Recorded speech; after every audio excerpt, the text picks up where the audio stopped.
I'm about to teach you a concept that is going to be imperative whenever you're working on your second and third drafts. And frankly, it's something that's going to elevate your writing a lot more than you expect. Howdy, y'all. My name's Scott. I'm the author of Rivet Stone, and I might be just some author, but let me tell you, I want to teach y'all about visual words. Now, what do I mean by that? Like, do you mean like the words that were on the screen? Oh, you mean these ones? Like, yeah, are those visual words? Well, yeah, okay, fine, you got me there. They're technically visual words. But instead, this is the principle of instead of telling us what's happening, I want you to start looking for opportunities to visually use your words to explain it. All right, what do I mean by that?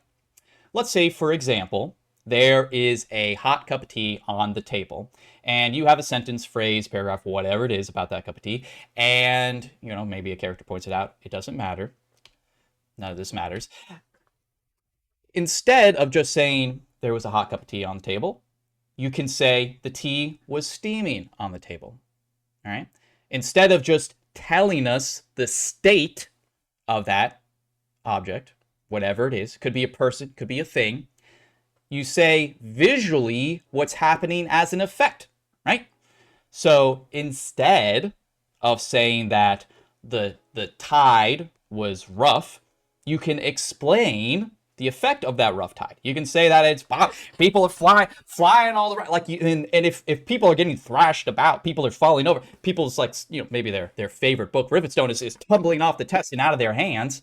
Well, that's going to tell a lot. That's going to explain the scene a lot more than being like yeah, there were some rough waves out there, which goes into ways that we can better explain and dramatize specific scenes.